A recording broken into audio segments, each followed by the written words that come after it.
तो दोस्तों आज के ही दिन फ्लैश मूवी को इंडिया के अंदर रिलीज कर दिया गया है और जिन जिन ने भी इस मूवी को देखा है उन सभी को ये मूवी बहुत पसंद आई है। लेकिन इस मूवी को देखने के बाद हमने ये सोचा कि ऐसे और भी बहुत से डीसी फैंस होंगे जो कि इस मूवी को देखना तो चाहते होंगे लेकिन अपने किसी काम की वजह से या फिर किसी अदर रीजन की वजह से वो सभी इस मूवी को नहीं देख पाएंगे। और फिर इसीलिए हमने डिसाइड किया कि आप सभी के लिए हम फ्लैश मूवी को पूरी तरह से एक्सप्लेन करेंगे और इस मूवी की कंप्लीट स्टोरी आप सभी के सामने रखेंगे ताकि आप सब भी फ्लैश मूवी की स्टोरी को जानकर पूरी तरह से एंजॉय कर पाएं। तो ये वीडियो बहुत ही कमाल की होने वाली है, इसीलिए आप इसे पूरा जरूर देखें। तो फिर आइए अब हम इन सारी बातों को साइड करते हैं और जानते हैं द फ्लैश मूवी की कंप्लीट स्टोरी को।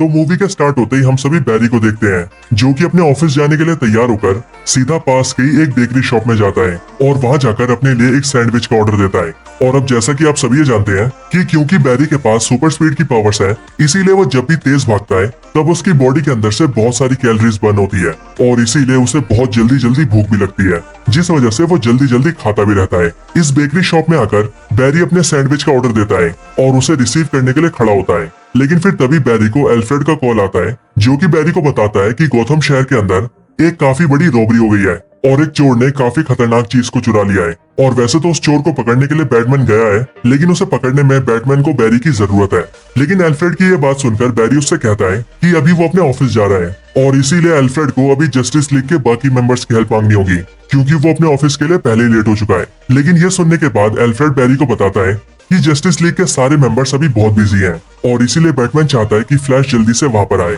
ये सुनने के बाद फ्लैश जल्दी से अपनी कॉस्ट्यूम पहनता है और वहां से भागते हुए सिर्फ कुछ सेकंड्स के अंदर ही गौथम शहर पहुंच जाता है। गौथम शहर पहुंचने के बाद एल्फ्रेड फ्लैश को बताता है कि बैटमैन उस चोर के पीछे गया है लेकिन उस चोर ने जिस बिल्डिंग से चोरी की है उसने उस पूरी बिल्डिंग को डैमेज कर दिया है और इसीलिए वो बिल्डिंग कभी भी गिर सकती है। लेकिन उस बिल्डिंग के अंदर अभी भी कई सारे बच्चे हैं जिन्हें बचाना बहुत जरूरी है। इसके बाद देखते ही देखते वो बिल्डिंग फ्लैश की आंखों के सामने गिरने लगती है और वो सारे बच्चे बिल्डिंग की खिड़की से निकलकर नीचे गिरने लगते हैं। लेकिन फ्लैश अपनी सुपर स्पीड की पावर को यूज करके उन सारे बच्चों को बचा लेता है। और फिर इसके बाद दूसरी तरफ हम देखते हैं कि बैटमैन उस चोर के पास पहुंच चुका है लेकिन वो चोर एक छोटे से सूटकेस को लेकर पानी में कूद जाता है। लेकिन बैटमैन अपनी रस्सी से लटककर सीधा उस चोर को पकड़ लेता है और उसे पानी में गिरने से पहले ही दबोच लेता है। इसी टाइम पर एल्फ्रेड बैटमैन को फोन पर बताता है कि उस चोर के हाथ में जो सूटकेस है उसके अंदर एक बहुत ही खतरनाक टाइप का पॉइजन गैस है और अगर वो पॉइजन गैस पानी के अंदर गिर गया तो फिर उससे एक ही दिन में पूरा गौथम शहर खत्म हो जाएगा। लेकिन बैटमैन उस चोर को ऊपर खींच पाता कि उससे पहले ही बैटमैन की उस रस्सी का सिस्टम खराब हो जाता है और बैटमैन के बटन दबाने पर वो रस्सी उन्हें ऊपर नहीं खींचती। लेकिन देखते देखते बैटमैन के हाथों से उस चोर का हाथ फिसल रहा होता है लेकिन वो चोर पानी में गिरता कि उससे पहले ही वहां पर वंडर वुमन आ जाती है और वो अपने ट्रूथ ऑफ लॉस की हेल्प से उन दोनों को ऊपर खींच लेती है। जिसके ठीक बाद ही वहां पर फ्लैश भी आता है और फिर वंडर वुमन वहां पर बैटमैन और फ्लैश से मिलकर वहां से चली जाती है। ये सब होने के बाद बैरी जल्दी से उस बेकरी शॉप में जाता है और वहां जाकर अपना सैंडविच लेकर उसे खाते खाते सीधा अपने ऑफिस जाता है। पर ऑफिस जाने के बाद बैरी को बहुत डांट पड़ती है क्योंकि वो बहुत लेट ऑफिस आया होता है। लेकिन फिर जब बैरी अपने ऑफिस का काम खत्म करके अपने ऑफिस से बाहर निकलता है तभी उसके ऑफिस के बाहर उसकी मुलाकात अपनी पुरानी दोस्त से होती है जो कि काफी पहले उसके साथ कॉलेज में पढ़ा करती थी। बैरी की इस दोस्त का नाम आयरिस होता है जो कि जर्नलिज्म की पढ़ाई कर रही होती है और इसीलिए जब वो बैरी से मिलती है तब वो बैरी को बताती है कि अपने जर्नलिज्म के काम के अंदर वो बैरी के डैड के केस पर काम कर रही है और उसके केस को ऑब्जर्व कर रही है। यहीं पर वो बैरी से कहती है कि मुझे इस बात का बहुत दुख है बैरी कि तुम्हारे फादर ने तुम्हारी मॉम का मर्डर कर दिया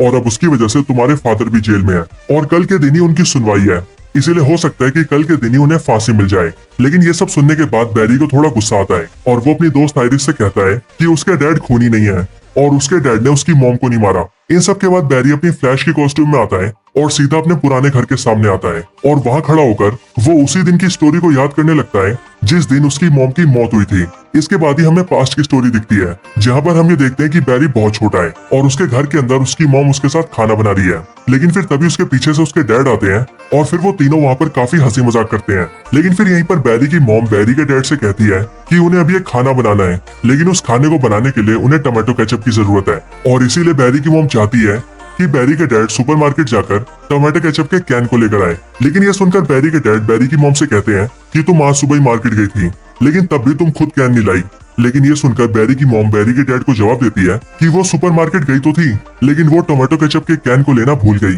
और फिर इसीलिए बैरी के डैड टमाटो केचप को लेने के लिए सुपरमार्केट जाते हैं और बैरी अपने रूम में चला जाता है। लेकिन फिर तभी कुछ टाइम बाद ही बैरी की मॉम की चिल्लाने की आवाज आती है और इसीलिए उस आवाज को सुनकर बैरी जल्दी से नीचे आता है लेकिन इसी टाइम पर बैरी के डैड भी घर आ चुके थे और क्योंकि उन्होंने भी चिल्लाने की आवाज सुनी थी इसीलिए वो भी जल्दी से बैरी की मॉम के पास जाते हैं। लेकिन बैरी और बैरी के फादर बैरी की मॉम के पास जाते ही वो ये देखते हैं कि उसकी मॉम को किसी ने चाकू मार दिया है और इसीलिए बैरी की मॉम बैरी और बैरी के डैड के सामने ही मर जाती है। इसके बाद ही कहानी प्रेजेंट में आती है जहाँ पर हम देखते हैं कि फ्लैश को इस बात का बहुत गिल्ट है और वो खुद में ये सोच रहा होता है कि काश ये सब ना हुआ होता, काश कुछ ऐसा होता कि जिसकी वजह से उसकी मॉम की मौत ना होती और ना ही उसके डैड जेल में होते। इन सारी बातों को याद करते हुए बैरी वहां पर भागने लगता है। बैरी भागता है, जोर से भागता है, बहुत जोर से भागता है और फिर बैरी इतनी जोर से भागता है कि वो स्पीड ऑफ लाइट को ही ब्रेक कर देता है और फिर इसके बाद ही बैरी को ये पता लगता है कि वो टाइम में ट्रेवल कर रहा है क्योंकि स्पीड ऑफ लाइट को ब्रेक करते ही बैरी टाइम के एक ऐसे पॉइंट पर आ जाता है जहां से वो जितने चाहे उतने पुराने वक्त में जा सकता था।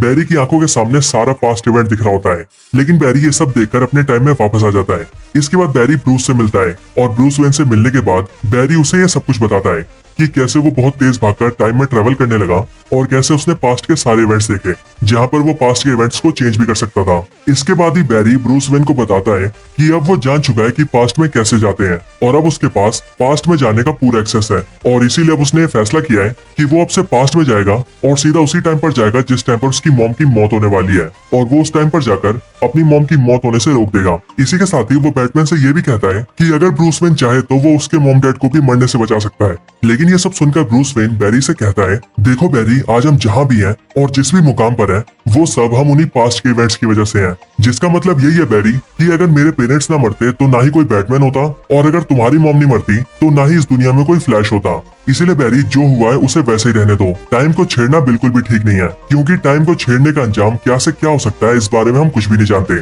इसके बाद ये सब बोलने के बाद ब्रूस वेन वहाँ से चला जाता है लेकिन फिर इसके ठीक बाद बैरी की मुलाकात उसकी दोस्त आयरिस से होती है। बैरी आयरिस को लेकर अपने घर आता है जहाँ पर आयरिस उससे कहती है कि दिन में उसने जो भी बैरी से कहा अगर उसकी किसी बात को लेकर बैरी को गुस्सा आया है या बैरी उसकी बात से दुखी है तो वो उसके लिए बैरी से माफी मांगती है। और इसके आगे आयरिस बोलती है कि वो जानना चाहती है कि उस दिन उसकी मॉम के साथ क्या क्या हुआ। यहाँ पर आयरिस बैरी से पूछती है कि जिस दिन उसकी मॉम का खून हुआ उस दिन और क्या क्या हुआ था और फिर इसीलिए बैरी आयरिस को सब कुछ बताता है और जो जो उस रात को हुआ था वो सारे इवेंट्स वो आयरिस को बताता है कि कैसे उसके डैड टमाटो केचप लेने गए, कैसे उसी दौरान एक चोर उनके घर में आया और कैसे उसने उसकी मॉम को जान से मार दिया और फिर किस तरह से उनकी मौत का इल्जाम उसके डैड के सर पे आ गया। ये सारी कहानी सुनने के बाद आयरिस बैरी से बोलती है, काश बैरी कुछ ऐसा होता कि तुम्हारे डैड उस टोमेटो केचप को लेने न जाते। काश तुम्हारी मॉम सुपरमार्केट जाते टाइम टोमेटो केचप को लेना भूलती नहीं क्योंकि अगर तुम्हारी मॉम खुद ही टोमेटो केचप ले आती तो तुम्हारे डैड को बाहर नहीं जाना पड़ता और अगर तुम्हारे डैड बाहर नहीं जाते तो इस मौके का फायदा उठाकर चोर तुम्हारे घर में नहीं घुसता और फिर ना ही तुम्हारी मॉम मरती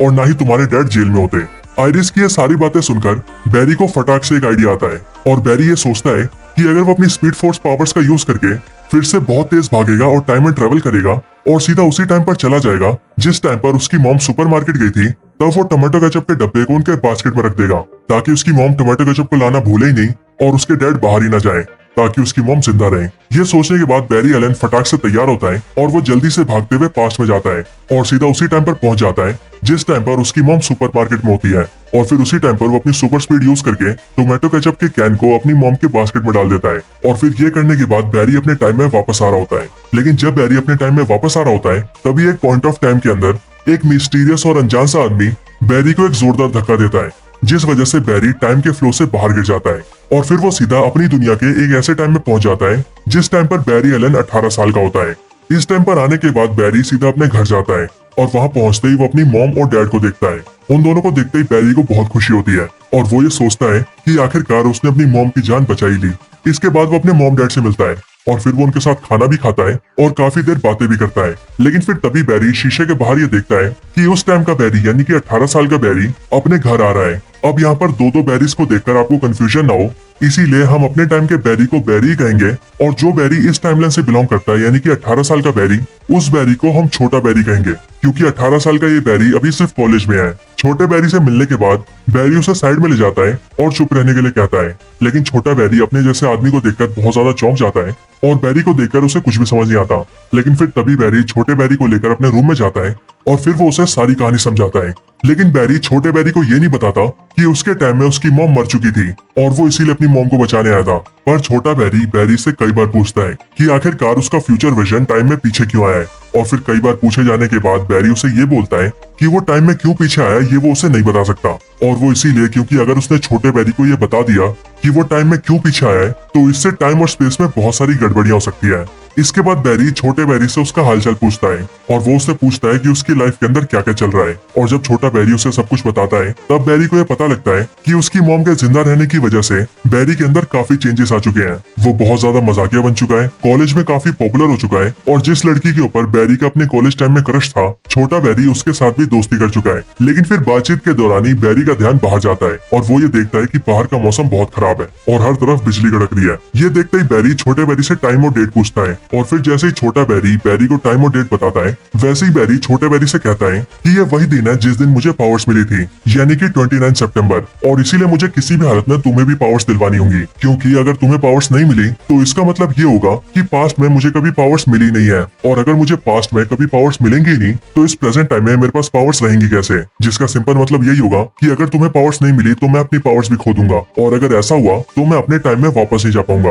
और इसीलिए छोटे बैरी तुम्हारा पावर्स को हासिल करना बहुत जरूरी है। इसके बाद ही बैरी छोटे बैरी को लेकर सीधा लैब के अंदर जाता है, ठीक उसी रिसर्च सेंटर के अंदर जिस सेंटर के लैब के अंदर बैरी को उसकी पावर्स मिली थी। इसके बाद ही बैरी छोटे बैरी के लिए सब कुछ सेटअप कर देता है और वो खिड़की के दरवाजे खोल देता है ताकि बिजली सीधा कड़कते हुए बैरी के सामने रखे केमिकल्स पर पड़े, और फिर वो बिजली केमिकल्स के साथ मिक्स होकर बैरी की बॉडी में जाए ताकि बैरी को सुपर स्पीड की पावर्स मिले। लेकिन जैसे ही छोटे बैरी को ये पता लगता है कि उसे बिजली का झटका लगने वाला है वैसे ही वो इधर उधर भागने लगता है, और फिर इसीलिए बैरी उसे शांति से बिठाता है और वो उसे समझाता है कि उसे कुछ नहीं होने वाला। लेकिन फिर उसी टाइम पर बिजली कड़कती है और एक बिजली का जोरदार झटका उनकी लैब के अंदर आ जाता है और सीधा छोटे बैरी को जाकर लगता है। लेकिन क्योंकि इस टाइम पर अपना बैरी छोटे बैरी के सामने खड़ा होता है इसीलिए वो बिजली का झटका बैरी की बॉडी से होते हुए पास होता है, और फिर इसका रिजल्ट ये निकलता है कि छोटे बैरी को तो स्पीड फोर्स की पावर्स मिल जाती है और वो फ्लैश बन जाता है, लेकिन जो बड़ा बैरी होता है वो अपनी सारी पावर्स खो देता है और वो एक नॉर्मल सा इंसान बन जाता है। ये जानने के बाद कि बैरी अपनी पावर्स खो चुका है बैरी बहुत ज्यादा दुखी हो जाता है, क्योंकि अगर बैरी की पावर्स उसके पास नहीं होंगी तो वो अपने टाइम में वापस नहीं जा पाएगा,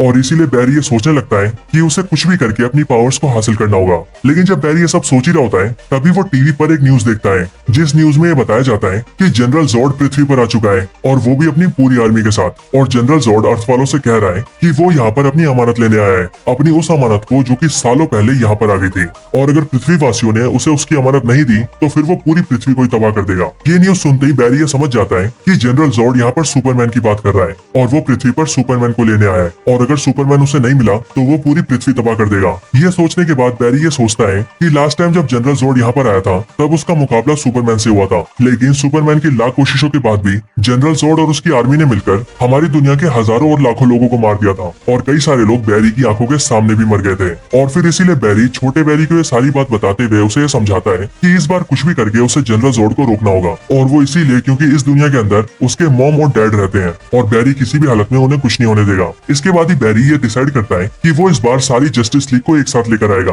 क्योंकि पिछली बार सुपरमैन जनरल जॉर्ड और उसकी आर्मी के सामने अकेला पड़ गया था, लेकिन इस बार अगर जस्टिस लीग मिलकर इनका सामना करेगी तो शायद वो लोग जल्दी से इन्हें हरा देंगे। इसके बाद ही बैरी सारे जस्टिस लीग के मेंबर्स को ढूंढता है और उनके बारे में नेट पर रिसर्च करता है, लेकिन इंटरनेट पर देखने के बावजूद भी बैरी को पता लगता है कि इस दुनिया के अंदर कोई भी जस्टिस लीग नहीं है, और वो इसीलिए क्योंकि जस्टिस लीग के जो मेंबर्स हैं उनमें से फ्लैश को अभी अभी पावर्स मिली है, सुपरमैन का कोई अता पता नहीं है, वंडर वुमन के बारे में कोई नहीं जानता, साइबोर्ग को अब तक उसकी पावर्स नहीं मिली है, और एक्वामैन इस दुनिया में पैदा ही नहीं हुआ है। लेकिन यहाँ पर भी एक बैटमैन है, लेकिन वो कहाँ रहता है इस बारे में कोई नहीं जानता। बैटमैन के बारे में जानते ही बैरी छोटे बैरी को लेकर सीधा वेन मैंशन में जाता है, और वहाँ जाते ही उसकी मुलाकात बूढ़े बैटमैन से होती है, और वो बूढ़ा बैटमैन और कोई नहीं बल्कि माइकल कीटन का बैटमैन होता है। बैटमैन से मिलने के बाद बैरी उसे समझाता है कि किस तरह से वो पास्ट में आया और किस तरह से उसने अपनी मॉम को मरने से बचाया, लेकिन उसके ये सब करने की वजह से पता नहीं क्यों पूरी दुनिया में बहुत कुछ बदल गया है। लेकिन फिर जैसे ही बैटमैन बैरी की सारी बातें सुनता है तब उसके बाद वो बैरी को समझाता है कि देखो बैरी, टाइम कभी भी एक तरफ से काम नहीं करता। तुमने ये सोचा होगा कि तुम जिस इवेंट को चेंज करोगे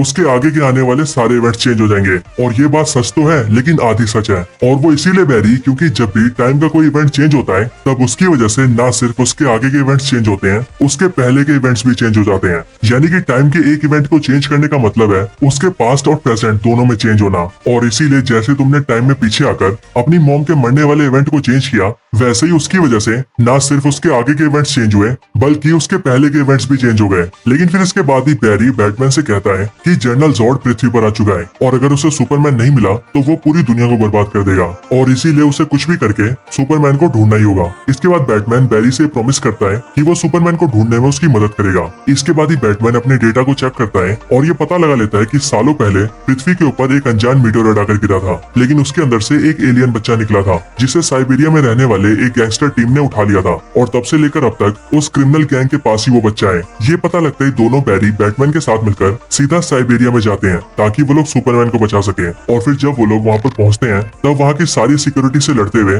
वो सीधा एक गोल से स्टील के गोले के पास पहुँच जाते हैं और जब वो लोग उसे खोलते हैं तब उसके अंदर उन सभी को एक अनजान सी और दुबली पतली सी लड़की दिखती है जो कि सुपरमैन तो बिल्कुल नहीं होती। उसे देखने के बाद बैटमैन बैरी से कहता है कि ये सुपरमैन नहीं है, इसीलिए इसे छोड़ो और जल्दी से सुपरमैन को ढूंढो। लेकिन बैरी कहता है कि ये लड़की अभी बहुत बुरी हालत में है और इसीलिए उनका फर्ज है कि वो उस लड़की को बचाएं और फिर इसीलिए वो तीनों उस लड़की को लेकर उस जगह से बाहर निकल जाते हैं। लेकिन बाहर लाते ही वहाँ के बहुत सारे सोल्जर्स उनके ऊपर हमला कर देते हैं और उन सभी को पकड़ लेते हैं और वो लोग उन तीनों को मारने ही वाले होते हैं कि तभी हम सभी देखते हैं कि जिस लड़की को उन तीनों ने बाहर निकाला होता है वो सूरज की रोशनी के सामने आते ही धीरे धीरे पावरफुल होने लगती है। इसके बाद ही वो लड़की उन सारे दुश्मनों को ढेर कर देती है और फिर उसके बाद वो उन तीनों से पूछती है कि वो लोग कौन है और यहाँ पर क्यों आए हैं। ये पूछे जाने के बाद बैरी उसे बताता है कि वो लोग यहाँ पर सुपरमैन को ढूंढने आए थे, यानी कि कार्ल-एल को। और फिर जब वो लड़की ये बात सुनती है तब वो उन तीनों को बताती है कि उसका नाम कारा जोर-एल है और वो कार्ल-एल की कजन है और सालों पहले जब कार्ल-एल और उसके पेरेंट्स ने उन दोनों को अपने क्रिप्टोनाइट प्लेनेट से बाहर भेजा था